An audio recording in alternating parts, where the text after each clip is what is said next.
বিভূতিভূষণ বন্দ্যোপাধ্যায়ের গল্প প্রায় প্রতিদিনই বলে থাকি। বিভূতিভূষণ বন্দ্যোপাধ্যায়ের যে গল্পগুলি যেগুলিকে গল্প গ্রন্থের মধ্যে রাখা হয়েছে, তার গল্প সমগ্রের মধ্যে রাখা হয়েছে, সেখানে আমরা দেখছি যে সব গল্পগুলো তথাকথিতভাবে যে একটা গল্প তেমন নয়। তার যে একটা খুব পরিকল্পিত শেষ পরিণতি করা হয়েছে তেমনও নয়। গল্পগুলো শেষ হয়ে যাওয়ার পর সেই বহুকথিত ছোট গল্পের যে যে মনে হয় শেষ হয়ে হইল না শেষ, তেমনটাও যে খুব বেশি মনে হচ্ছে তেমনটাও নয়। কিন্তু প্রত্যেকটা গল্পের মধ্যে লেখকের জীবন দর্শন রয়েছে, সমাজ সম্পর্কে লেখকের একটি গভীর দৃষ্টি রয়েছে, অবলোকন রয়েছে, মানুষের চরিত্রের প্রতি লেখকের একটা সহানুভূতি রয়েছে, একটা মমত্ব রয়েছে, একটা আপনত্ব রয়েছে, এবং খুব ছোটোখাটো সামান্য বিষয়কে কেন্দ্র করেও লেখক খুব ডিটেইলে আলোচনা করতে পারেন এবং ডিটেইলে প্রতিটি চরিত্রকে, খুব নগণ্য চরিত্রকেও অত্যন্ত পরিমাণে গুরুত্ব দিয়ে থাকেন, সম্মান দিয়ে থাকেন চরিত্রগুলির প্রতি। আমরা আজকে যে গল্পটা পড়ব সেটা অরন্ধনের নিমন্ত্রণ।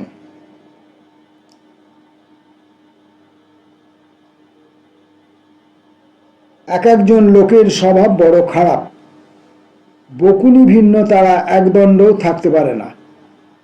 শ্রোতা পেলে বকে যাওয়াতেই তাদের জীবনের সর্বশ্রেষ্ঠ সুখ। হীরেন ছিল এই ধরনের মানুষ। তার বকুনির জ্বালায় সকলে অতিষ্ঠ। অফিসে যারা তার সহকর্মী, শেষ পর্যন্ত তাদের অনেকের স্নায়ুর রোগ দেখা দিলে, অনেকে চাকরি ছাড়বার মতলব ধরলে। সব বিষয়ের প্রতিভার মতোই বকুনিরও প্রতিভাও পৈতৃক শক্তির আবশ্যক রাখে। বকুনি মানে বকবক করা, অনেক কথা বলা, প্রাসঙ্গিক অপ্রাসঙ্গিক, অর্থযুক্ত অর্থহীন বিভিন্ন রকমভাবে কথা বলা, তাকে বকুনি বলা হচ্ছে। বকুনি মানে কাউকে করা নয়, ভৎসনা করা নয়। হীরেনের বাবার বকুনি ছিল একটা রোগ। শেষ বয়সে তাকে ডাক্তারে বারণ করেছিল তিনি বেশি যেন কথা না বলেন। তাতে তিনি জবাব দিয়েছিলেন, তবে বেঁচে থেকে লাভটা কি ডাক্তারবাবু, যদি দু একটা কথাই কারোর সঙ্গে বলতে না পারলুম।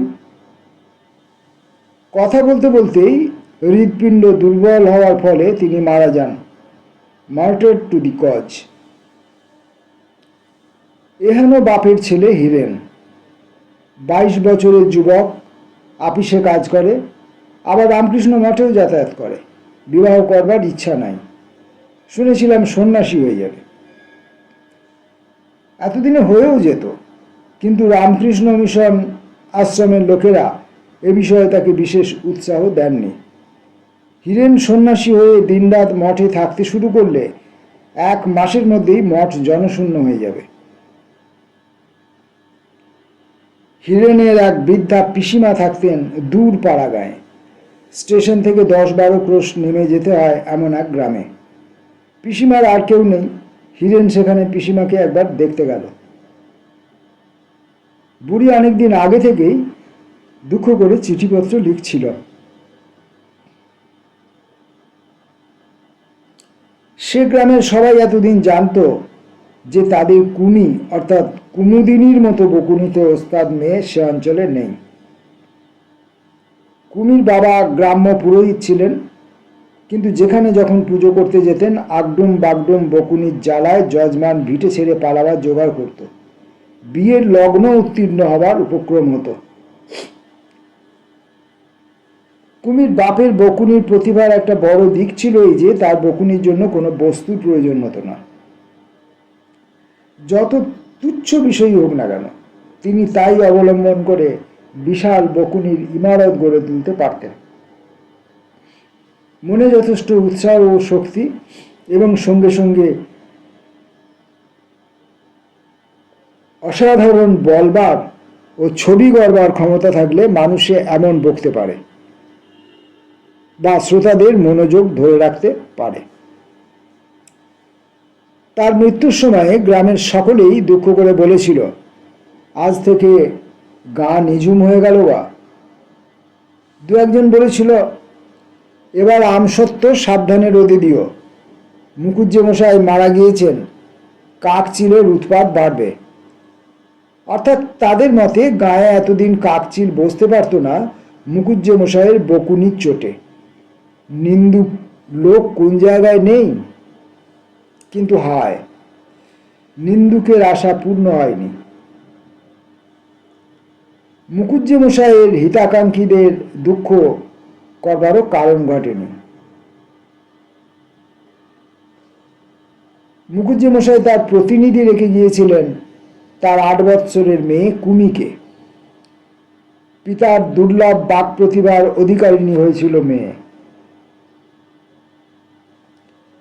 এমনকি তার বয়স হওয়ার সঙ্গে সঙ্গে অনেকেই সন্দেহ করলেন যে মেয়ে তার বাপকে ছাড়িয়ে না যায়।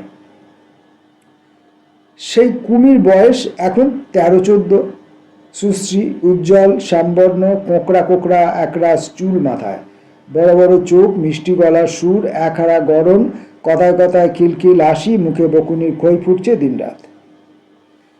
শুভক্ষণে দুজনের দেখা হলো। হিরেন সকালবেলা পিসিমার ঘরের দাওয়ায় বসে প্রাণায়ামে অভ্যাস করার চেষ্টা করছে। এমন সময় পিসিমা আপন মনে বললেন,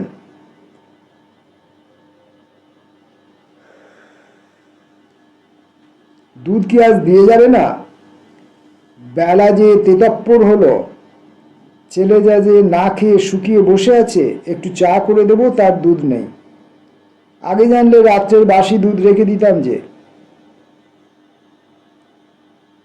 রাতের বাসি দুধ রোজ রাখো কি না? বলতে বলতে একটি কিশোরী 1 ঘটি দুধ হাতে বাড়ির পেয়ারা গাছটার তলায় এসে দাঁড়ালে। পিসিমা বললেন, দুধের ঘটিটা রান্নাঘর থেকে বের করে নিয়ে আয় দেখি, এনে দুধটা ঢেলে দে। কিশোরী চঞ্চল লঘুপদে রান্নাঘরের মধ্যে ঢুকলো এবং দুধ ঢেলে যথাস্থানে রেখে এসে আমতলায় দাঁড়িয়ে হাসি মুখে বললে, শোনো পিসি, কাল কি হয়েছে জানো? পিসি বললেন, কি? এই কথার উত্তরে আমতলায় দাঁড়িয়ে মেয়েটি হাত পা নেড়ে একটা গল্প জুড়ে দিলে। কাল দুপুরে নাপিত বাড়িতে ছাগল ঢুকে নাপিত বউ কাঁথা পেতেছিল, সেই কাঁথা চিবিয়ে খেয়েছে। এই মাত্র ঘটনাংশ গল্পের। কিন্তু কি সে বলবার ভঙ্গি, কি সে কৌতুকপূর্ণ কলকলো হাসির উচ্ছ্বাস, কি সে হাত পা নাড়ার ভঙ্গি। পিসিমার চায়ে জল গরম হলো, চা ভিজানো হলো, হালুয়া তৈরি হলো, পেয়ালায় ঢালা হলো, তবুও সে গল্পের বিরাম নেই। পিসিমা বললেন, ও কুমিমা, একটু ক্ষান্ত দাও মা, সকালবেলা আবার অনেক কাজকর্ম আছে। তোমার গল্প শুনতে গেলে সারাটি দুপুর যাবে। এই চাটা আর খাবারটুকু তোর এক দাদা ওই বড় ঘরের দাওয়ায় বসে আছে, দিয়াই দেখি। কুমি বিস্ময়ের সুরে বললে, কে পিসি? তুই চিনিস নে? আমার বড় জেঠ তুতো ভাইয়ের ছেলে, কাল রাত্রিরে এসেছে। তবে চা তৈরি করার আর এত তাড়া দিচ্ছি কে জন্যে? সেই জন্যেই তো। তুই কি কারো কথা শুনতে পাস? খালি নিজের কথা নিয়েই ব্যস্ত থাকিস।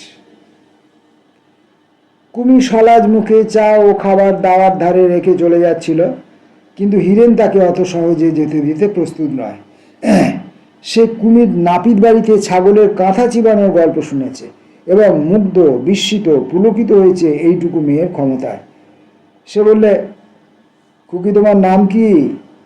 কুমুদিনী। হিরেন বললে, এই গাঁয়েই বাড়ি তোমার বুঝি? ও পাড়ায়? তা ছাগলের কথা কি বলছিলে? বেশ বলতে পারো তো। কুমির লজ্জায় ছুটে পালালো। কিন্তু কুমুদিনীকে আর কি কাছে আসতে হলো? আবার কি একটা কাজে আসতে হলো। হিরেনের সঙ্গে একটু একটু করে পরিচয় হয়ে গেল। দুজন দুজনের গুণের পরিচয় পেয়ে মুগ্ধ। দুজনেই ভাবে এমন শ্রোতা কখনো দেখিনি। 3 দিন পরে দেখা গেল পিসিমার দাওয়ার সামনে উঠোনে দাঁড়িয়ে কুমি এবং দাওয়ায় খুঁটিতে হেলান দিয়ে বসে হিরেন ঘণ্টাখানেক ধরে পরস্পরের কথা শুনছে।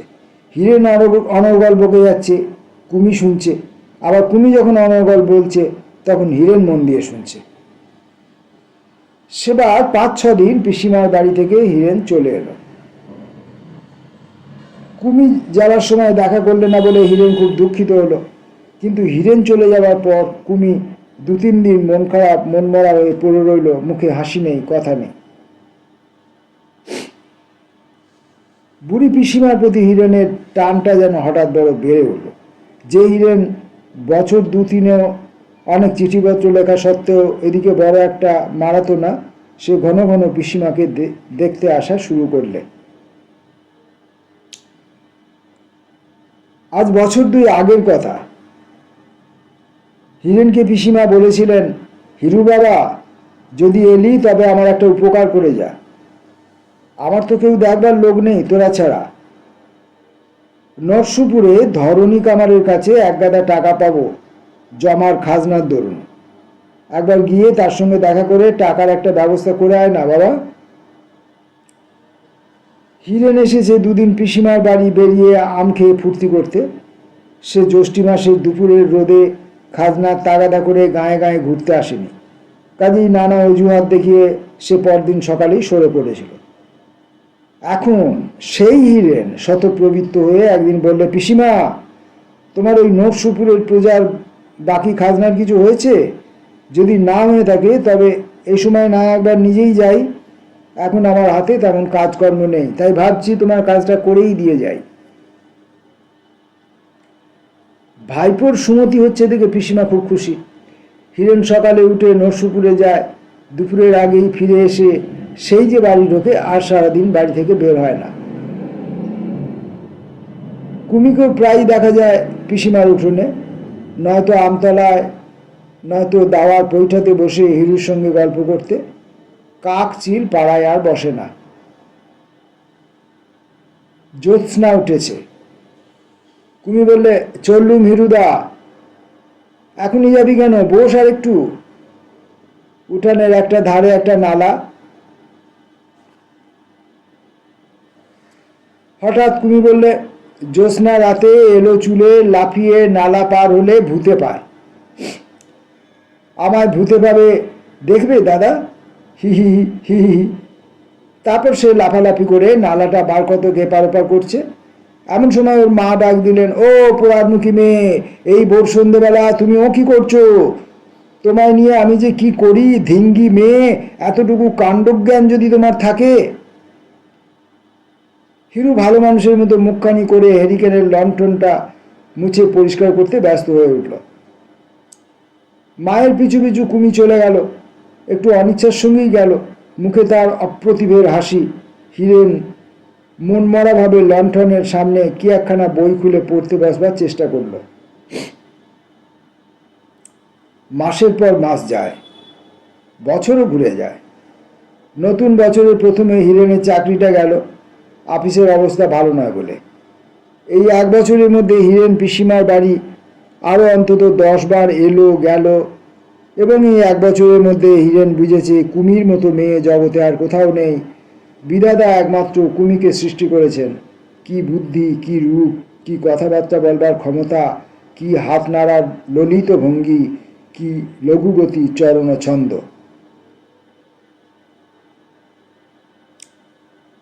প্রস্তাবটা কে উঠিয়েছিল জানি না, বোধহয় হিরুর পিসিমাই। কিন্তু কুমুদিনীর জ্যাঠামশাই সেই প্রস্তাবে রাজি হননি। কারণ তারা কুলীন, হিরেনরা বংশজ।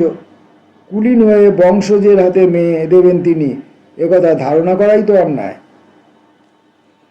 হিরু শুনে চটে গিয়ে পিসিমাকে বললে, কে তোমাকে বলেছিল পিসিমা ডেকে অপমান ঘরে আনতে?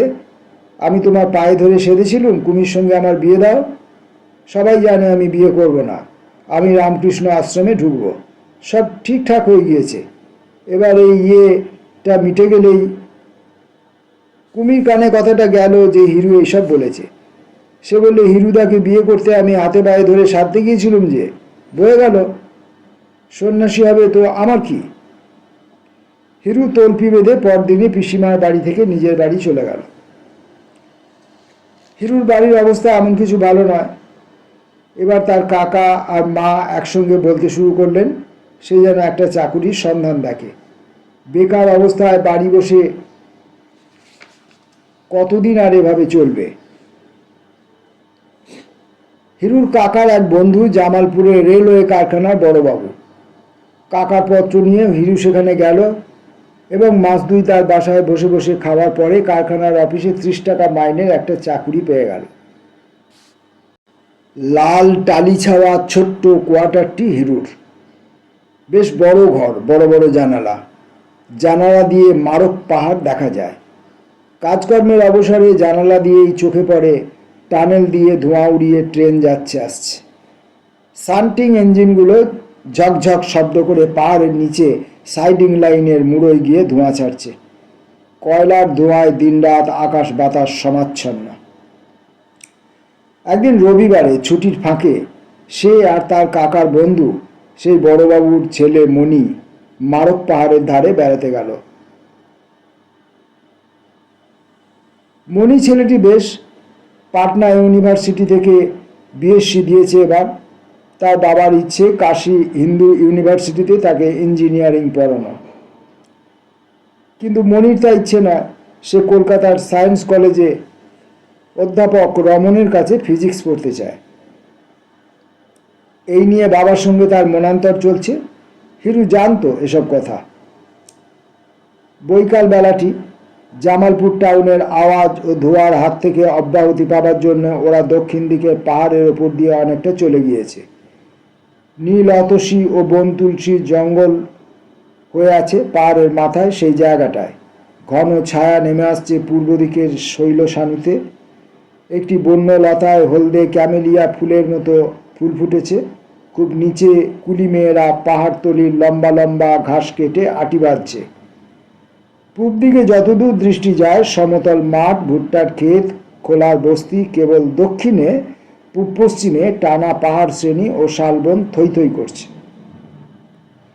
আর সকলের উপরে উপুর হয়ে পড়েছে নিকট থেকে দূরে সুদূরে প্রসারিত মেঘমুক্ত সুনীল আকাশ। একটা মহুয়া গাছের তলায় বসে মণি বাড়ি থেকে আনা স্যান্ডউইচ, ডিম সিদ্ধ, রুটি এবং জামালপুরের বাজার থেকে কেনা জিলিপি একখানা খবরের কাগজের উপরে সাজালে। থার্মোফ্লাক্স খুলে চা বার করে একটা কলাই করা পেয়ালায় ঢেলে বললে, এসো হিরুদা। দেখলে হিরু অন্যমনস্কভাবে মহুয়া গাছের গুড়িটায় ঠেস দিয়ে সামনের দিকে চেয়ে বসে আছে। খাবে? এসো। কি হলো তোমার হিরুদা? হিরুদা নিরুৎসাহভাবে খেতে লাগলো। সারা বৈকালটি যতক্ষণ পাহাড়ের উপর ছিল কেমন যেন অন্যমনস্ক, উদাস কি যেন একটা ভাবছে। মণি ভাবলে পাহাড়ে বেড়ানোটাই মাটি হয়ে গেল হিরেনদার জন্যে। পাহাড় থেকে নামবার পথে হিরু হঠাৎ বললে, মণি, একটা মেয়েকে বিয়ে করবে ভাই? মণি হো হো করে হেসে উঠল। কি ব্যাপার বলো তো হিরুদা, তোমার আজ হয়েছে কি? কিছু হয়নি, বলো না মণি। একটি গরিবের মেয়েকে বিয়ে করে দায় উদ্ধার করো না। তোমার মতো ছেলের কি তোমার কোনো আপনার লোক? তোমার নিজের বোন নাকি? বোন না হলেও বোনের মতোই, বেশ দেখতে মেয়েটি, সুশ্রী, বুদ্ধিমতী। আমার কথায় তো কিছু হবে না। তুমি বাবাকে কি মাকে বলো। একে তো লেখাপড়া নিয়েই বাবাকে বেশ চটিয়ে রেখেছি, আবার বিয়ে নিয়ে চটালে বাড়ি থেকে বেরিয়ে যেতে হবে। বাবার মেজাজ তো বোঝো। রাত্রে নিজের ছোট্ট বাসাটিতে হিরু কথাটা আবার ভাবলে। আজ পাহাড়ের উপর উঠেই তার কেমন সব গোলমাল হয়ে গিয়েছিল। কুমির কথা তাহলে তো সে মোটেই বলেনি। নীল আকাশ, নির্জনতা, ফুটন্ত বন্য ক্যামেলিয়া ফুল, বন তুলসীর গন্ধ সব শুদ্ধ মিলে একটা বেদনার মতো তার মনে এনে দিয়েছে কুমির হাসি ভরা ডাগর চোখ দুটির স্মৃতি, তার হাত নাড়ার ললিত ভঙ্গি, তার অনর্গল বকুনি। সে তো সন্ন্যাসী হয়ে যাবে রামকৃষ্ণ আশ্রমে, সবাই জানে। মিথ্যেই পিসিমা কুমির বাবাকে বিয়ের কথা বলতে গিয়েছিলেন, কিন্তু কুমিকে জীবনে সুখী করে দিয়ে যেতে হবে, এটা তার একটা কর্তব্য। সাহসে ভর করে মণির বাপের কাছে সে প্রস্তাবটা করলে। হিরুকে মণির বাপ স্নেহ করতেন। তারা বললেন, মেয়ে যদি ভালো হয় তাদের কোনো আপত্তি নেই। তারা চাকরি উপলক্ষে পশ্চিমে থাকেন। এ অবস্থায় স্বঘরের মেয়ের সন্ধান পাওয়া কঠিন বটে।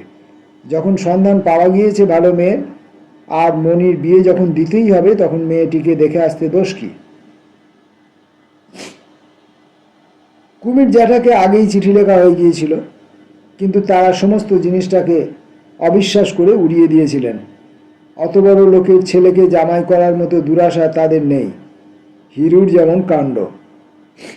কিন্তু হিরু পুজোর ছুটিতে সত্যিই মনির এক জ্যাঠতুতো দাদাকে মেয়ে দেখাতে নিয়ে এলো। কুমি এসে হিরুর পায়ের ধুলো নিয়ে নমস্কার করলে। হিরু বললে, ভালো আছিস কুমি? এতদিন কোথায় ছিলে হিরুদা? চাকরি করছি যে পশ্চিমে জামালপুরে, 7-8 মাস পরে তো দেশে ফিরেছি। ও, কাকাকে সঙ্গে করে এনেছ? হিরু গলা ঘেঁষে পরিষ্কার করে বললে, ও আমার এক বন্ধুর দাদা। তা এখানে এসেছে কেন? এসেছে গিয়ে এমনি বেড়াতেই এসেছে ধরো। তবে তোমার আর ঢোক দিতে হবে না, আমি সব জানি। কেন সব চেষ্টা করছো হিরুদা? হিরু বলল, যাও, অমন করে না। ছি, চুল টুল বেঁধে দিতে বলো গিয়ে। ওরা খুব ভালো লোক আর বড় লোক। জামালপুরে ওদের কি খাতির! আমি অনেক কষ্ট করে ওদের এখানে এনেছি। বড় ভালো হবে এ বিয়ে যদি ভগবানের ইচ্ছে হয়।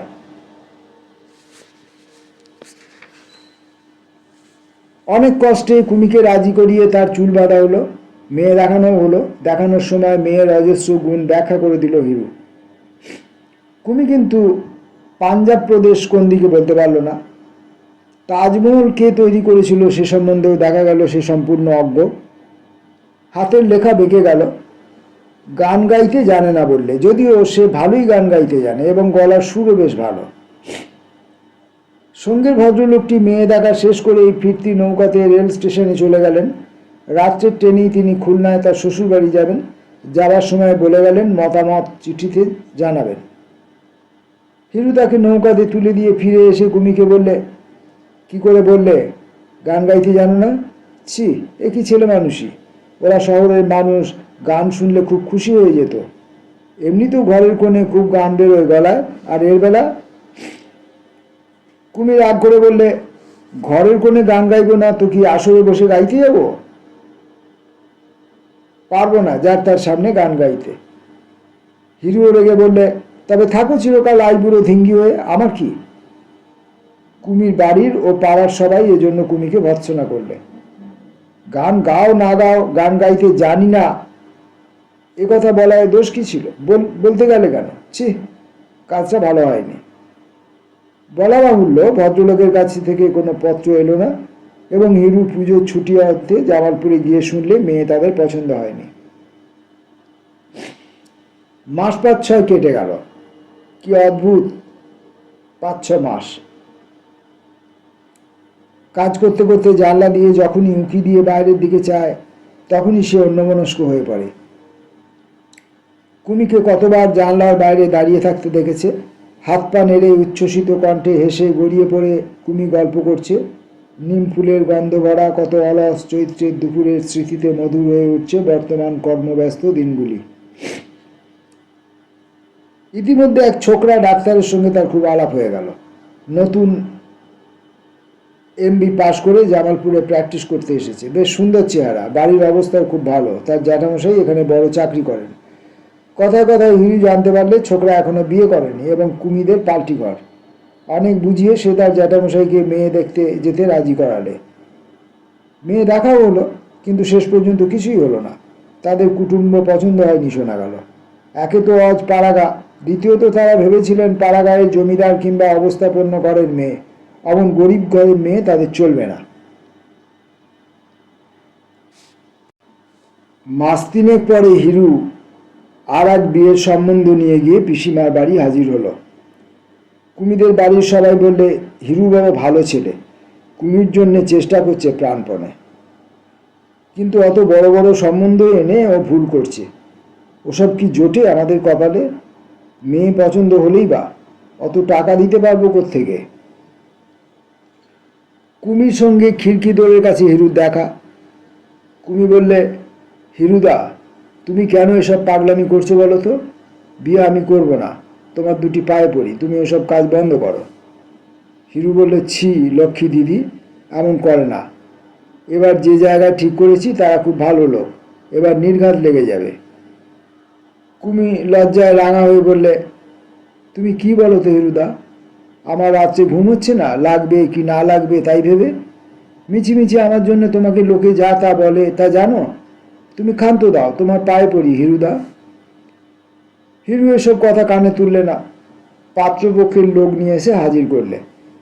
কিন্তু কুমি কিছুতেই এবার তাদের সামনে আসতে রাজি হলো না, সে দস্তুর মতো বেঁকে বসল। হিরু বাড়ির মধ্যে গিয়ে বললে, পিসিমা আপনারা দেরি করছেন কেন? কুমির মা বললেন, এসে বোঝাও না মেয়েকে বাবা, আমরা তো হার মেনে গেলাম, ও চুলে চিরুনি ছোঁয়াবে না, উঠবেও না, বিছানায় পড়েই রয়েছে। কুমি ঘর থেকে বললে, পড়ে থাকবো না তো কি, বারে বারে সং সাজতে পারবো না, কারো খাতিরেই না। হিরুদাকে বলো না সং সেজে বেরুক ওদের সামনে। হিরু ঘরের মধ্যে ঢুকে কড়া সুরে বললে, কুমি ওঠ, কথা শোন, যা চুল বাঁধকে যা। আমি যাব না। যাবি না? চুলের মুঠি ধরে টেনে নিয়ে যাব, ওঠ। দিন দিন ইয়ে হচ্ছেন না, ওঠ বলছি। কুমি দ্বিরুক্তি না করে বিছানা ছেড়ে দালানে চুল বাঁধতে বসে গেল। সাজানো গোছানো বাদও গেল না, মেয়ে দেখানো হলো, কিন্তু ফল সমানই দাঁড়ালো, অর্থাৎ পাত্রপক্ষ বাড়ি গিয়ে চিঠি দেবো বলে চলে গেলেন। জামালপুরের কাজে এসে যোগ দিলে হিরু, কিন্তু সে যেন সর্বদাই অন্যমনস্ক। কুমির জন্য এত চেষ্টা করেও কিছু দাঁড়ানো শেষ পর্যন্ত তার হলো না। কি করা যায়? এদিকে কুমিরের বাড়িতেও তার প্রসাদ নষ্ট হচ্ছে, তার আনা সম্বন্ধের উপর সবাই আস্থা হারিয়েছে, হারাবারই কথা। এবার সেখানেও কথা তুলবার মুখ নেই তার। অত বড় বড় সম্বন্ধ নিয়ে যাওয়াই বোধহয় ভুল হয়েছে। কুমির ভালো ঘর জুটিয়ে দেবার ব্যাকুল আগ্রহে সে ভুলে গিয়েছিল যে বড়তে ছোটতে কোনো খাপ খায় না। লজ্জায় সে পিসিমার বাড়ি যাওয়া ছেড়ে দিলে। বছর 2-3 কেটে গেল। হিরু চাকরিতে খুব উন্নতি করে ফেলেছে তার সুন্দর চরিত্রের গুণে। চিফ ইঞ্জিনিয়ারের অফিসে বদলি হলো 150 টাকা মাইনেতে মার্চ মাস থেকে। হিরু আর সেই হিরু নেই, এমনি হয়, এতে আশ্চর্য হবার কিছু নেই। প্রতিদিন, প্রতি মাস, প্রতি বৎসর তিলে তিলে মানুষের দেহের ও মনের পরিবর্তন হচ্ছে। অবশেষে পরিবর্তন এমন গুরুতর হয়ে ওঠে যে বহুকাল পরে আবার সাক্ষাৎ হলে আগের মানুষটিকে আর চেনাই যায় না। হিরু ধীরে ধীরে বদলেছে, অল্প অল্প করে সে কুমিকে ভুলেছে। রামকৃষ্ণ আশ্রমে যাবার বাসনাও তার আর নেই বর্তমানে। এর মূলে একটা কারণ আছে, সেটা এখানে বলি। জামালপুরে একজন বয়লার ইন্সপেক্টর ছিলেন, তার বাড়ি হুগলি জেলায়, রুরকির পাস ইঞ্জিনিয়ার, বেশ মোটা মাইনে পেতেন। কিন্তু অদৃষ্টের দোষে তার 6টি মেয়ের বিয়ে দিতে তাকে সর্বস্বান্ত হতে হয়েছে। এখনও একটি মেয়ে বাকি। হিরুর সঙ্গে এই পরিবারের বেশ ঘনিষ্ঠতা জন্মেছিল। সুরমা হিরুর সামনে বার হয়, তাকে দাদা বলে ডাকে, কখনো কখনো নিজের আঁকা ছবি দেখায়, গল্প করে, গান শোনায়। একদিন হঠাৎ হিরুর মনে হলো সুরমার মুখখানা কি সুন্দর, আর চোখ দুটি। পরেই ভাবল, ছি এসব কি ভাবছি, ও ভাবতে নেই। আর একদিন অমনি হঠাৎ মনে হলো কুমির চেয়ে সুরমাকে দেখতে ভালো, কি গায়ের রং সুরমার। তখনই নিজের চিন্তায় ভীত ও সংকুচিত হয়ে পড়ল। না, কি ভাবনা এসব, মন থেকে এসব জোর করে তাড়াতে হবে। কিন্তু জীবনকে প্রত্যাখ্যান করা অত সহজ নয়। আজ গেরুয়াধারী যদি হতো, তাহলে আজ গেরুয়াধারী স্বামীজিদের ভিড়ে পৃথিবীটা ভর্তি হয়ে যেত। হিরুর বয়স কম, মন এখনো মরেনি, শুষ্ক শীর্ণ, এক অতীত মনোভাবের কঙ্কালের সঙ্গে নিজেকে বেঁধে রাখতে তার নবীন ও সতেজ মন ঘোর আপত্তি জানালে। কুমির সঙ্গে যা কিছু ছিল সে অমূল তরু শুকিয়ে শীর্ণ হয়ে গিয়েছে, আলো বাতাস ও পৃথিবীর স্পর্শ না পেয়ে। সুরমাকে বিয়ে করার কিছুদিন পরে সুরমার বাবা বয়লার ফাটার দুর্ঘটনায় মারা গেলেন। রেল কোম্পানির হিরুর শাশুড়িকে বেশ মোটা টাকা দিলে এজন্যে। প্রভিডেন্ট ফান্ডের টাকাও যা পাওয়া গেল তাতে মেয়ের বিয়ের দেনা শোধ করেও হাতে 6-7 হাজার টাকা রইল। সুরমার মাও একটি নাবালক ভাইয়ের দেখাশোনার ভার পড়েছিল হিরুর উপর, কাজেই টাকাটা সব এসে পড়ল হিরুর হাতে। হিরু সে টাকায় কয়লার ব্যবসা আরম্ভ করলে। চাকরি প্রথমে ছাড়েনি, কিন্তু শেষে রেল কারখানার কয়লার কন্ট্রাক্ট নিয়ে একবার বেশ মোটা কিছু লাভ করে চাকরি ছেড়ে দিয়ে ব্যবসাতে ভালোভাবেই নামলে। সুরমাকে বিয়ে করার 4 বছরের মধ্যে হিরু একজন বড় কন্ট্রাক্টর হয়ে পড়ল। শাশুড়ির টাকা বাদ দিয়েও নিজের লাভের অংশ থেকে সে তখন 30-40 হাজার টাকা কারবারে ফেলেছে।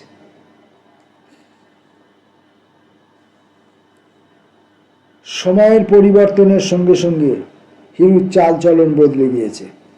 রেলের কোয়ার্টার ছেড়ে দিয়ে মুঙ্গেরে গঙ্গার ধারে বড় বাড়ি ভাড়া নিয়ে সেখানেই সকলকে রেখেছে। রেলে জামালপুরে যাতায়াত করে রোজ। মোটর এখনো করেনি, তবে বলতে শুরু করেছে মোটর না রাখলে আর চলে না। ব্যবসা রাখতে গেলে ওটা নিতান্তই দরকার, বাবুগিরির জন্য নয়। হঠাৎ এই সময় দেশ থেকে পিসিমার চিঠি এলো, তিনি আর বেশি দিন বাঁচবেন না। হঠাৎ বহুকাল হিরুকে দেখেননি তিনি। তার বড় ইচ্ছে মুঙ্গেরে হিরুর কাছে কিছুদিন থাকেন ও দুবেলা গঙ্গা স্নান করেন। সুরমা বললে, আসতে যখন চাইছেন নিয়ে এসোগে, আমিও তাকে কখনো দেখিনি।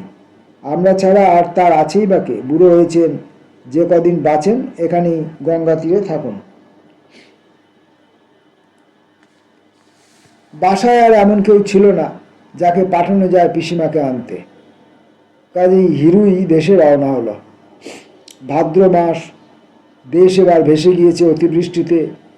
কোদলা নদীতে নৌকোয় করে আসবার সময় দেখলে জল উঠে দুপাশের আউশ ধানের ক্ষেত ডুবিয়ে দিয়েছে। গোয়ালবাসীর বিলে জল এত বেড়েছে যে নৌকোর বুড়ো মাঝি বললে সে তার জ্ঞানে কখনো এমন দেখেনি। গোয়ালবাসী চিত্রাঙ্গপুর গ্রাম দুখানি প্রায় ডুবে আছে। অথচ এখন আকাশে মেঘ নেই। শরতের সুনীল আকাশের নিচে রৌদ্রভরা মাঠ, জল বারবার দরুন নৌকো চালালো মাঠের মধ্য দিয়ে বড় বাবলা বনের পাশ কাটিয়ে। ঘন সবুজ দীর্ঘ লতানে বেদঝোপ করকর করে নৌকোর ছোঁয়ের গায়ে লাগছে।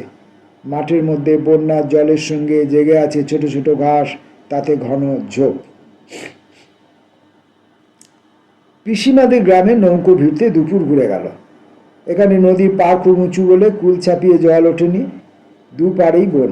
একদিকে রস ছায়া পড়েছে জলে, অন্য পাড়ে খর রৌদ্র।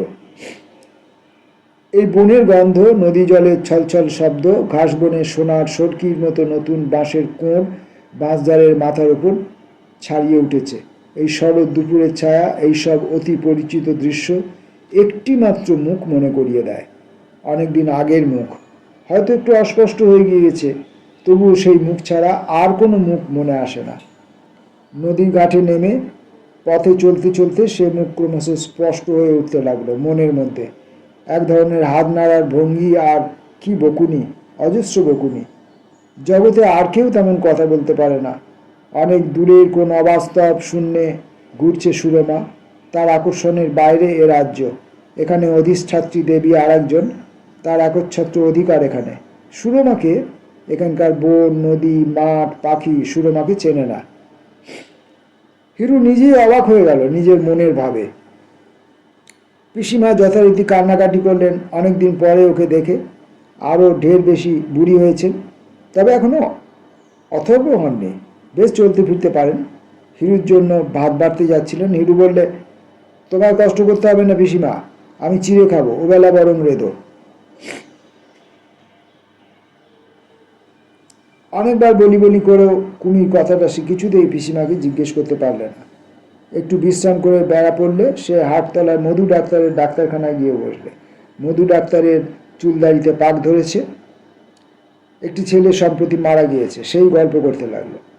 গ্রামের মক্তবের সেই বুড়ো মৌলবী এখনো আছে, এখনো সেই রকম নিজের অঙ্কশাস্ত্রে পারদর্শিতার প্রসঙ্গে সাব ইন্সপেক্টরের মহিমবাবু গল্প করে। মহিমবাবু 30-35 বছর আগে এ অঞ্চলে স্কুল সাব ইন্সপেক্টরি করতেন। এখন বোধহয় মরে ভূত হয়ে গেছে। কিন্তু কোনবার মক্তব পরিদর্শন করতে এসে নিজেই শুভঙ্করীর সারাকালির একটা অঙ্ক দিয়ে নিজেই কষে বুঝিয়ে দিতে পারেননি। সে গল্প আজও এদেশে প্রচলিত আছে। এই মৌলভী সাহেবের মুখেই হিরু এই গল্প বহুবার শুনেছে।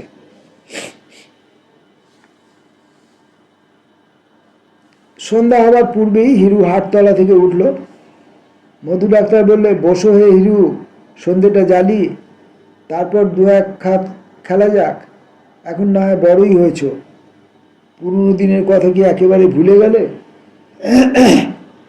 হিরু পথশ্রমের অজুহাত দেখিয়ে উঠে পড়ল। তার শরীর ভালো নয়, পুরনো দিনের এইসব আবেষ্টনীর মধ্যে এসে পড়ে সে ভালো করেনি। কুমি এখানে আছে কি না এই কথাটা মধু ডাক্তারকেও সে জিজ্ঞেস করবে ভেবেছিল। ওদের একই পাড়ায় বাড়ি। কুমি মধু ডাক্তারকে কাকা বলে রাখে। কুমিদের সম্বন্ধে মাত্র সে এইটুকু শুনেছিল। কুমির জ্যাঠামশাই বছর 5 হলো মারা গিয়েছেন এবং জেঠতুতো ভাইয়েরা ওদের পৃথক করে দিয়েছে। অন্যমনস্কভাবে চলতে চলতে সে দেখলে কখন কুমিদের পাড়াতে একেবারে কুমিদের বাড়ির সামনেই এসে পড়েছে সেই জিউলি গাছটা। এই গাছটাতে একবার সাপ উঠে পাখির ছানা খাচ্ছিল। কুমি তাকে ছুটে গিয়ে খবর দিতে সে এসে সাপ তাড়িয়ে দেওয়ার জন্য ঢিল ছোড়াছুড়ি করে। এপাড়ার গাছে পালায় ঘাসে পাতায় সন্ধ্যার ছায়ায় শাঁখের ডাকে কুমি মাখানো। এইরকম সন্ধ্যায় কুমিদের বাড়ি বসে সে কত গল্প করেছে কুমির সঙ্গে। চুপ করে সে জিউলি তলায় খানিকটা দাঁড়িয়ে রইল। তার সামনের পথটা দিয়ে 23-24 বছরের একটি মেয়ে দুটো গরুর দড়ি ধরে নিয়ে আসছে। কুমিদের বাড়ির কাছে বাঁশতলায় যখন এলো তখন হিরু চিনতে পারলে সে কুমি। প্রথমটা সে যেন অবাক হয়ে গেল, আড়ষ্টের মতো দাঁড়িয়ে রইল। সত্যই কুমি, এমন অপ্রত্যাশিতভাবে একেবারে তার চোখের সামনে। কুমিই বটে, কিন্তু কত বড় হয়ে গিয়েছে সে। হঠাৎ হিরু এগিয়ে গিয়ে বললে, কুমি কেমন আছো, চিনতে পারো? কুমি চমকে উঠল। অন্ধকারে বোধহয় ভালো করে চিনতে পারলে না। লোকটা কে? আমি হিরু। কুমি অবাক হয়ে দাঁড়িয়ে রইল। কিছুক্ষণ তার মুখ দিয়ে কথা বার হলো না। তারপরে সে পায়ের ধুলো নিয়ে প্রণাম করে হিরুর মুখের দিকে চেয়ে বললে, কবে এলে হিরুদা? কোথায় ছিলে এতকাল? সেই জামালপুরে? আজই দুপুরে এসেছি। আর কোনো কথা তার মুখ দিয়ে বেরোলো না। কেবল সে এক দৃষ্টে কুমির দিকে চেয়ে রইল। কুমির কপালে সিঁদুর, হাতে শাঁখা, পরনে একখানা ময়লা শাড়ি। যে কুমিকে সে দেখে গিয়েছিল 6-7 বছর আগে, সে কুমি নয়। সে কৌতূহলোচ্ছল কলহাস্যময়ী কিশোরীকে এর মধ্যে চেনা যায় না। এ যেন নিরানন্দের প্রতিমা। মুখশ্রী কিন্তু আগের মতোই সুন্দর। এতদিনেও মুখের চেহারা খুব বেশি বদলায়নি। কুমি বললে, এসো আমাদের বাড়ি হিরুদা। কত কথা যে তোমার সঙ্গে আছে। এই কবছরে কত কথা জমানো রয়েছে। তোমায় বলবো বলবো করে কত দিন রইলাম, তুমি এ পথে আর এলেই না। হয়েছে, সেই কুমি। ওর মুখে হাসি সেই পুরনো দিনের মতোই আবার ফুটে উঠেছে। হিরু ভাবলে, আহা, ওর বকুনি শ্রোতা এতদিন পায়নি, তাই ওর মুখখানা ম্লান। তুই আগে চল কুমি, তুমি আগে চলো হিরুদা। 4-5 বছরের একটি ছেলে রোয়াকে বসে মুড়ি খাচ্ছিল। কুমিকে দেখে বললে, ওই মা এসেছে, বসো হিরুদা, পিড়ি পেতে দিই। মা বাড়ি নেই, ও পাড়ায় গিয়েছে রায়বাড়ি। কাল ওদের লক্ষ্মী পুজোয় রান্না রেঁধে দিতে হবে। আমি ছেলেটাকে মুড়ি দিয়ে বসিয়ে রেখে গরু আনতে গিয়েছিলাম দিঘির পাড় থেকে। কতকাল পরে দেখা হিরুদা। বসো বসো, কি খাবে বলো তো? তুমি মুড়ি আর ছোলা ভাজা খেতে ভালোবাসতে। বসো, সন্ধেটা দেখিয়ে খোলা চড়িয়ে গরম গরম ভেজে দিই। ঘরে ছোলাও আছে, নারকেলও আছে। দাঁড়াও, আগে পিদিমটা জ্বালি। সেই মাটির ঘর সেই রকমই আছে। সেই কুমি সন্ধ্যা প্রদীপ দিচ্ছে পুরনো দিনের মতো, যখন সে কত রাত পর্যন্ত ওদের বাড়িতে বসে গল্প করত। তবুও কত কত পরিবর্তন হয়ে গিয়েছে, কত ব্যবধান এখন আর তার আর কুমির মধ্যে। কুমি প্রদীপ দেখিয়ে চাল ভাজতে বসলো। একটু পরে ওকে খেতে দিয়ে সামনে বসলো সেই পুরনো দিনের মতোই গল্প করতে। সেই হাত পা নাড়া, সেই বকুনি, সেই সবই। কত কথা বলে গেল। হিরু ওর মুখের দিকে চেয়ে থাকে, চোখ আর অন্যদিকে ফেরাতে পারে না। কুমিও তাই। হিরু বললে, কোথায় বিয়ে হলো কুমি? কুমি লজ্জায় চোখ নামিয়ে বলল, শামটা। তা বেশ। তারপর কুমি বললে, কদিন থাকবে এখন হিরুদা? থাকবার তো জো নেই, কাজ ফেলে এসেছি। পিসিমাকে নিয়ে কালই যাব। পিসিমা চিঠি লিখেছিলেন বলেই তো তাকে নিতে এলাম। না না না হিরুদা, সে কি হয়? কাল ভাদ্র মাসের লক্ষ্মী পুজো, কাল কোথায় যাবে? থাকো এখন দুদিন। কতকাল পরে এলে। তুমিও তো বিয়ে করেছো, বৌদিকে নিয়ে এলে না কেন? দেখতাম। ছেলে মেয়ে কি? দুটি ছেলে একটি মেয়ে। বেশ বেশ, আচ্ছা। আমার কথা মনে পড়তো হিরুদা? মনে খুব পড়তো না, কিন্তু একথাও ঠিক যে এখন এমন মনে পড়ছে যে সুরমা ও জামালপুর অস্পষ্ট হয়ে গিয়েছে। বড়লোকের মেয়ে সুরমা তার মনের মতো সঙ্গিনী নয়।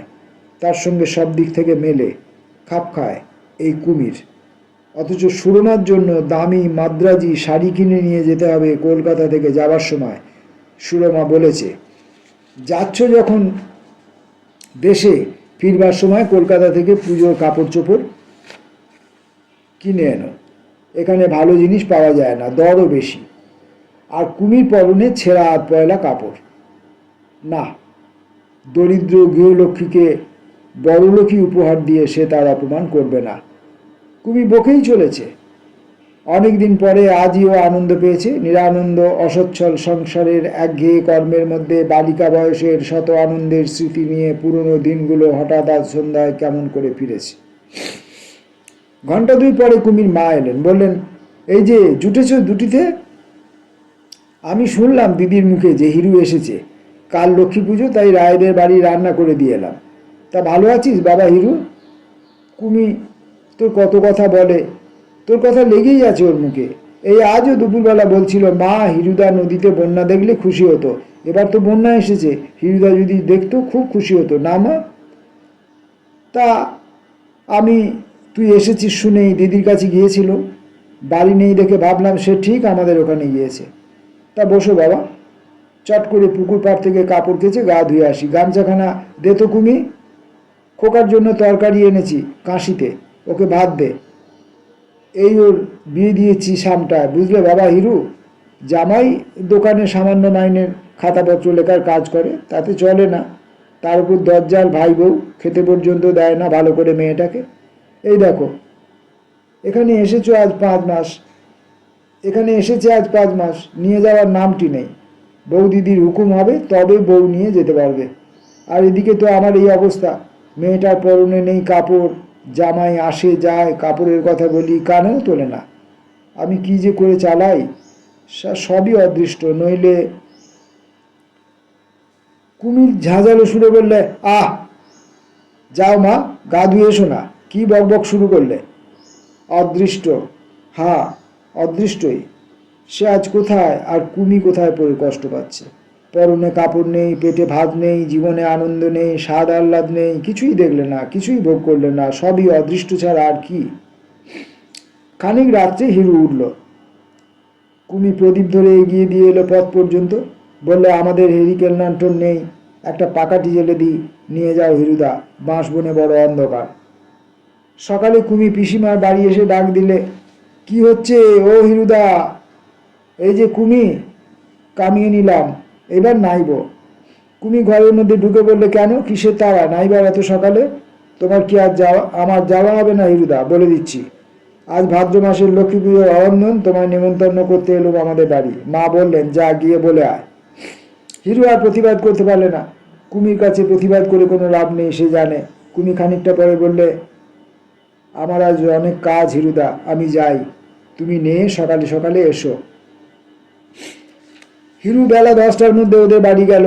আজ আর রান্নার হাঙ্গামা নেই। কুমি বললে, আজ কিন্তু পান্তা ভাত খেতে হবে জানো তো। আজ কচুর শাক, আর একটা কি জিনিস বলো তো? তুমি বলতে পারবে না। কুমির মা বললেন, কাল রাত্রে তুই চলে গেলি, আর মেয়ে অত রাত্রে তোর জন্য নারকোল কুমড়ো রাঁধতে বসলো। বললে, হিরুদা বড় ভালোবাসে মা, কাল সকালে খেতে বলবো, রেঁধে রাখি। কুমির স্নান সেরে এসে একখানা ধোয়া শাড়ি পরেছে, বোধহয় এইখানেই তার একমাত্র ভালো কাপড়। সেই চঞ্চলা মুখরা বালিকা আর সে সত্যই নেই। আজ দিনের আলোয় কুমিকে দেখে ওর মনে হলো কুমির চেহারা আরও সুন্দর হয়েছে। তবে ওর মুখে চোখে একটা শান্ত মাতৃত্বের ভাব ফুটে উঠেছে, যেটা হিরু কখনো ওর মুখে দেখেনি। কুমি অনেক ধীর হয়েছে, অনেক সংযত হয়েছে। মাথায় সেই রকমের একঢাল চুল, মুখশ্রী এখনও সেই রকম লাবণ্যময়। তবুও যেন কুমিকে চেনা যায় না। বয়সের সঙ্গে সঙ্গে বালিকা কুমি অন্তর্হিত হয়েছে। এখন যে কুমিকে সে দেখছে তার অনেকখানাই যেন সে চেনে না। কিন্তু খানিকটা বসার পর হিনুর এই ভ্রম ঘুচে গেল। বাইরের চেহারাটা যতই বদলে যাক না কেন, তার সামনে যে কুমি বার হয়ে এলো সে সেই কিশোরী কুমি। ওর যেইটুকু পরিচিতি তা ওর মধ্যে বার হয়ে এলো। যেটুকু হিরুর অপরিচিত তা নিজেকে গোপন করে রাখলে। কি চমৎকার কুমির মুখের হাসি! হিরুর মোহ নেই, আসক্তি নেই, আছে কেবল একটা সুগভীর স্নেহ, মায়া, অনুকম্পা, এক অদ্ভুত মনের ভাব। কুমিকে সে সর্বস্ব বিলিয়ে দিতে পারে তাকে এতটুকু খুশি করার জন্য। কুমি কত কি বকছে বসে বসে, পুরনো দিনের কথা তুলছে কেবল কেবল। মনে আছে হিরুদা, সেই একবার জেলেদের বাঁশতলায় আলেয়া জ্বলেছিল, সেও তো এই ভাদ্র মাসে, সেই চারুপাঠ মনে আছে? হিরুর খুব মনে আছে। সবাই ভয়ে আড়ষ্ট, আলেয়া নাকি ভূত, যে দেখতে যায় তার অনিষ্ট হয়। হিরু সাহস করে এগিয়ে গিয়েছিল দেখতে, কুমিও পিছু পিছু গিয়েছিল। হিরু বলেছিল, আসছিস কেন পোড়ার মুখী, ভূতে ধরে খাবে যে। কুমি ভেঙচি কেটে বলেছিল, ইস, ভূতে ধরে ওকে খাবে না আমাকেই খাবে? আলেয়া বুঝি ভূত? ও তো একরকম বাষ্প, আমি পুরিনি বুঝি চারুপাঠে? শুনবে বলবো? অনেকের বিশ্বাস আছে আলেয়া এক প্রকার ভূতজনী, বাস্তবিক ইহা তাহা নয়। হিরু ধমক দিয়ে বললে, রাখ তোর চারুপাঠ। আরম্ভ করে দিলেন এখন অন্ধকারের মধ্যে চারুপাঠ। বলে, ভয়ে মরছি। পরক্ষণেই কুমি খুলখিল করে এসে উঠে বলেছিল, কি বললে হিরুদা, ভয়ে মরছো? হি হি হি হি, এত ভয় তোমার যদি এলে কেন? চারুপাঠ পড়লে ভয় থাকতো না। চারুপাঠ তো আর পড়নি। সেই সব পুরনো গল্প। আলেয়াই বটে। কুমির যে খানিকটা পরিবর্তন হয়েছে তা বোঝা গেল যখন ও গ্রামের দিকে এক বিধবা গরিব মেয়ের কথা তুললে। আগে এসব কথা কুমি বলতো না। এখন সে পরে দুঃখ বুঝতে শিখেছে। মুখুজ্জে বাড়ির বড় পুরী পাল্লার মধ্যে হরমুখুজ্জের এক বিধবা নাতনি নিতান্ত বালিকা কীরকম কষ্ট পাচ্ছে। পুকুর ঘাটে কুমির কাছে বসে নির্জনে মৃত স্বামীর রূপগুণের কত গল্প করে, একথা কুমি দরদ দিয়ে বলে গেল। সত্যই মাতৃত্ব ওর মধ্যে জেগেছে, ওকে বদলে দিয়েছে অনেকখানি।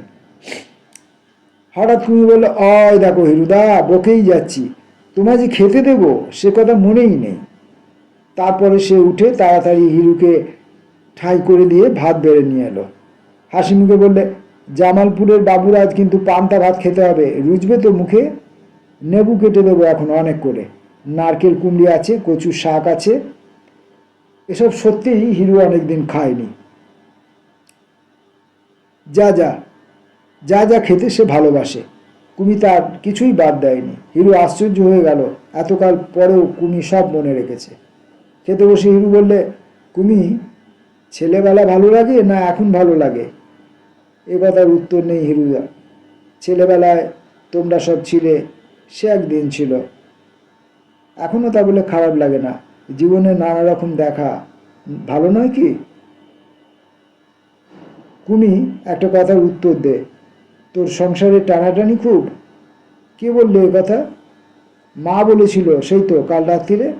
ও বাজে কথা, জানো তো মা যত বাজে বকে। বুড়ো হয়ে মার আজও জীব আলগা হয়ে গেছে। কুমি, আমার কাছে সত্যি কথা বলবি নে? ওই তুমি পাগলামি শুরু করলে। নাও খেয়ে নাও, যত বাজে বকতে পারো। মা গো, দাঁড়াও পায়েসটা আনি, কচু শাক পড়ে রইল কেন এতখানি? না না, সে হবে না, খেতে হবে। কোদলার ঘাটে পায়ে খেজুর কাটা ফুটে গিয়েছিল, মুখে একটা রা করিসনি, জানতে দিসনি কাউকে। আবার হিরু চুপ করে গেল। এতখানি বলে সে ভালো করেনি, ঝোঁকের মাথায় বলে ফেলেছে। কুমি যা রাখতে চায় তাও বার করে কুমির আত্মসম্মানে ঘা দিতে চায়। কেন? ছি! কুমি বললে, আবার কবে আসবে হিরুদা? সত্যি কথা যদি শুনতে চাস, আমার যেতে ইচ্ছে করছে না কিন্তু। আবার বাজে বকতে শুরু করেছো হিরুদা। তোমার যা কিছু সব সামনে, চোখের আড়াল হলে আর মনে থাকে না। আর ঘুরিয়ে ফিরিয়ে যত সব বাজে বকুনি। তুমি তো জানো না একটুও বাজে বকতে। আমি ইচ্ছে করলে থাকতে পারি না ভেবেছিস? হ্যাঁ, থাকো না, যদি কাজকর্ম বন্ধ করে বৌদি এসে চুলের মুঠি ধরে নিয়ে যাবে।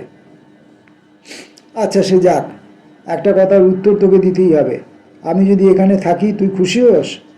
উহ মা গো, মুখ বুজে খেয়ে নাও দেখি, কি বাজে বকতেই পারো। হিরু দুঃখিতভাবে বললে, আমার এই কথাটার উত্তর দিবি নে কুমি? তুই এত বদলে গিয়েছিস, আমি এ ভাবতেই পারি না। আচ্ছা বেশ। কুমি হেসে প্রায় লুটিয়ে পড়তে পড়তে বললে, তোমার কিন্তু একটুও বদলায়নি হিরুদা। সেই রকম আচ্ছা বেশ বলা, সেই একই রকম কথায় রাগ করা। আচ্ছা কি বলবো বলো দেখি? তুমি জানো না ও কথার কি উত্তর আমি দিতে পারি? ভেবে দেখো তো। তাহলে আমি বদলাইনি, বদলে গিয়েছো তুমি হিরুদা। আচ্ছা কুমি, এতটা না বকে সামান্য দু কথায় সাদা উত্তর একটা দে না কেন? বকুনিতে আমি কি তোর সঙ্গে পারবো? না তা তুমি পারবে কেন? বকতে তুমি একটুও জানো না। হ্যাঁ হ্যাঁ হই। মন থেকে বলছিস? মন থেকে বলছিস? আমার ডাক ছেড়ে কাঁদতে ইচ্ছে করছে হিরুদা। এতটা বদলে গিয়েছো তুমি। যাও, আমি তোমার কোনো কথার উত্তর দেবো না। তুমি না নিজের বুদ্ধির বড় অহংকার করতে। কুমি, রাগ করিস নে। অনেক কাজের মধ্যে থেকে আমার সূক্ষ্ম বুদ্ধিটা নষ্ট হয়ে গিয়েছে। যাক বাঁচলুম কুমি। পায়েসটা খাও, তোমার পায়ে পড়ি। আর বকুনিটা কিছুক্ষণের জন্যে ক্ষান্ত রাখো। কিছু তোমার পেটে গেল না এই অনাছিষ্টি বকুনির জন্যে। কুমি পরদিন এসে বিছানা বাক্স গুটিয়ে দিলে, ঘাট পর্যন্ত এসে ওদের নৌকাতে উঠিয়ে দিলে। নৌকো ছেড়ে যখন অনেকটা গিয়েছে তখনও কুমি ডাঙায় দাঁড়িয়ে আছে। দুপারে নদীচড়া নির্জন, দুপুরের রৌদ্র আজ বড় প্রখর, আকাশ অদ্ভুত ধরনের নীল, মেঘলেশীন। বন্যার জলে পাড়ে ছোট কালকাসুন্দি গাছের বন পর্যন্ত ডুবে গিয়েছে। কচুরিপানার বেগুনি ফুল চড়ার ধারে আটকে আছে। সেই সব বন জঙ্গলময় ডাঙার পাশের দিয়ে চলেছে ওদের নৌকো। স্রোতের বেগে থরথর করে কাঁপছে। ছয়ের মধ্যে পিসিমা ঘুমিয়ে পড়েছেন। নিস্তব্ধ ভাদ্র অপরাহ্ন। নৌকোয় তক্তার উপর বসে বসে হিরু কত কি ভাবছিল। এ গ্রামে যদি সে থাকতে পারত, মধু ডাক্তারের মতো হাটতলায় ওষুধের ডিসপেন্সারি খুলে ডাক্তারিটা যদি শিখত সে। পুজোর বাজারটা ফিরবার সময় করতে হবে কলকাতা থেকে, অন্তত 150 টাকার বাজার। আসবার সময় খুব উৎসাহ করে সুরমার কাছ থেকে সে ফর্দ নিয়ে এসেছে। একটা মানুষের মধ্যে মানুষ থাকে অনেকগুলো। জামালপুরের হিরু অন্য লোক, আর এই হিরু আলাদা।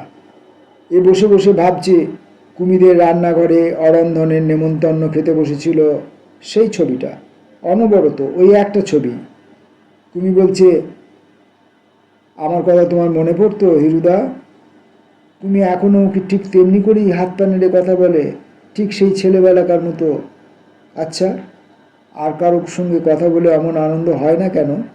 সুরমার সঙ্গেও তো রোজ রোজ কথা হয়, কিন্তু কই? রেলের বাঁশির আওয়াজে হিরুর চমক ভাঙল। ওই স্টেশনের ঘাট দেখা দিয়েছে, সিগন্যাল নামানো। বোধহয় ডাউন ট্রেনটা আসবার দেরি নেই।